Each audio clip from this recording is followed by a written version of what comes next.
अस्सलाम वालेकुम।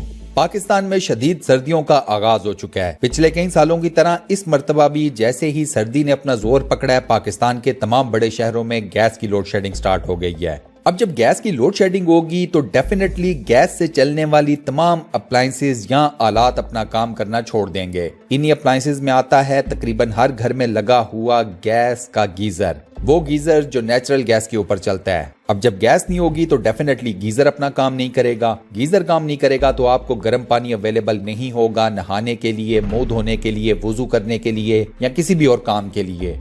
पाकिस्तान में पिछले कुछ सालों में इस एक प्रॉब्लम का जो हल सामने आया है उसको हम कहते हैं इंस्टेंट गीजर्स। पाकिस्तान में इंस्टेंट गीजर्स बेहद ज्यादा बिक रहे हैं, खुसूसन सर्दियों के मौसम में। इन गीजर्स की बेहद ज्यादा बिकने की दो बड़ी वजूहात हैं। एक, गैस की लोड शेडिंग। दूसरा, माशाल्लाह से हमारे गैस के बिल्स के अंदर जो इजाफा हुआ है। अब पाकिस्तान के अंदर इंस्टेंट गीजर्स हर कोई खरीद रहा है, लेकिन हर कोई ये नहीं जानता कि इंस्टेंट गीजर इंसानी जान के कितने बड़े दुश्मन हैं। इंस्टेंट गीजर ऑपरेट करते वक्त हम कुछ बातों का ख्याल नहीं रखते और इस लापरवाही की वजह से हम आए दिन किसी न किसी इंसानी जान का नुकसान देखते हैं। इंस्टेंट गीजर्स की वजह से पाकिस्तान में कई हलाकतें हो चुकी हैं। इंस्टेंट गीजर को चलाते वक्त या ऑपरेट करते वक्त किन बातों का ख्याल नहीं रखा जाता, आइए जानते हैं। वीडियो में आगे बढ़ने से पहले सब्सक्राइब के बटन पर क्लिक कर दें, साथ बने बेल के आइकन को प्रेस करके ऑल नोटिफिकेशंस को प्रेस कर दें।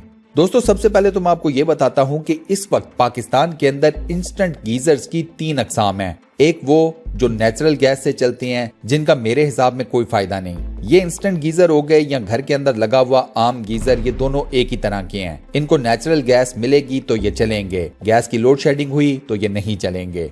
दूसरी किस्म इंस्टेंट गीजर की वो है जो कि एलपीजी पर चलती है, उर्फे आम में वो इंस्टेंट गीजर जो सिलेंडर की गैस के ऊपर चलता है। तीसरी किस्म है बिजली से चलने वाला इंस्टेंट गीजर। पाकिस्तान में इस वक्त बिजली से चलने वाला इंस्टेंट गीजर और सिलेंडर वाली गैस से चलने वाला इंस्टेंट गीजर, इन दोनों की बहुत ज्यादा मांग है। अब हम लोग करते क्या है कि हम हंसी खुशी इंस्टेंट गीजर जाकर उठा कर ले आते हैं। इधर वो एलपीजी पे चलता है या बिजली के ऊपर चलता है, उसको बाथरूम में फिक्स करते हैं। उसका कनेक्शन पानी के पाइप के साथ डायरेक्ट कर दिया जाता है। जैसे ही पानी का पाइप खोला जाता है, पानी इंस्टेंट गीजर में जाना शुरू करता है। इंस्टेंट गीजर ऑटोमेटिकली ऑपरेट हो जाता है और पानी को गर्म करके बाहर निकालना शुरू कर देता है। अब यहाँ पे मेन प्रॉब्लम ये आती है कि जैसे ही इंस्टेंट गीजर स्टार्ट होता है, ये बाथरूम के अंदर मौजूद जितनी भी ऑक्सीजन है उसको कंज्यूम कर लेता है, या यूं समझिए कि खत्म कर देता है। ये इंस्टेंट गीजर आपके बाथरूम के अंदर या जिस कमरे में भी आपने इसे फिक्स किया हुआ है उसमें कार्बन मोनोऑक्साइड गैस को छोड़ना शुरू कर देता है। कार्बन मोनोऑक्साइड को साइंस की जुबान में खामोश कातिल कहा जाता है। ये एक ऐसी गैस है जिसको आप सूंघ नहीं सकते, जिसको आप देख नहीं सकते,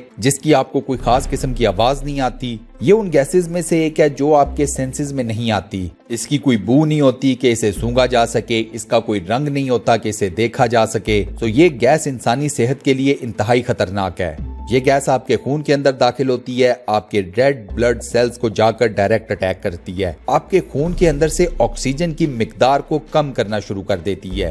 अब जब आपके ब्लड के अंदर ऑक्सीजन लेवल कम होना शुरू होता है तो आपको सर का दर्द शुरू होता है, आपको नोजिया फील होता है, आपके अंदर एक डिजीनेस आ जाती है, आपको सांस लेने में दुश्वारी शुरू हो जाती है, आपका असाबी निजाम कमजोर होना शुरू कर देता है। एक टाइम आता है कि आप कोलैप्स कर जाते हैं, आप अपनी कॉन्शियसनेस खो बैठते हैं, इवेंचुअली अल्लाह माफ करे आपकी डेथ हो जाती है। ये इंस्टेंट गीजर की वजह से होने वाली अमवात की सबसे बड़ी वजह है कार्बन मोनोऑक्साइड। इस एक मसले से निपटने का सिर्फ और सिर्फ एक हल है, आप इंस्टेंट गीजर को अपने बाथरूम में फिक्स करें। अगर आपके बाथरूम में रोशनदान या कोई बड़ी खिड़की है, आप जब अपने इंस्टेंट गीजर को बाथरूम में इस्तेमाल करें तो इस बात का ख्याल रखें कि रोशनदान भी खुला हो और आपके बाथरूम की खिड़की भी खुली हो। इंस्टेंट गीजर को किसी ऐसे बाथरूम में मत लगाएं जिसमें कोई रोशनदान या खिड़की ना हो। इवन किसी ऐसे कमरे में भी मत लगाएं जिसमें कोई रोशनदान या खिड़की ना हो। ऐसे कमरों के अंदर इंस्टेंट गीजर टेक्निकली मौत का फरिश्ता है। लिहाजा अगर आप इंस्टेंट गीजर इस्तेमाल करते हैं तो इस एहतियाती तदबीर पर जरूर अमल करें। वीडियो के आखिर में दोस्तों आप लोगों की राय जानना चाहूंगा कि आप में से कितने दोस्त इंस्टेंट गीजर का इस्तेमाल करते हैं और आप में से कितने दोस्त ऐसे हैं जो इस एहतियाती तदबीर पर पहले से ही अमल पैरा हैं। आपका जो भी जवाब हो मुझे कमेंट सेक्शन में जरूर बताइएगा। इस वीडियो को लाइक और अपने व्हाट्सएप, फेसबुक, ट्विटर और दीगर सोशल मीडिया अकाउंट्स पर शेयर करना मत भूलिएगा। जज़ाकल्लाह। انشاءاللہ اگلی ویڈیو میں آپ دوستوں سے ایک بار پھر ملاقات ہوگی، تب تک کے لیے اللہ حافظ۔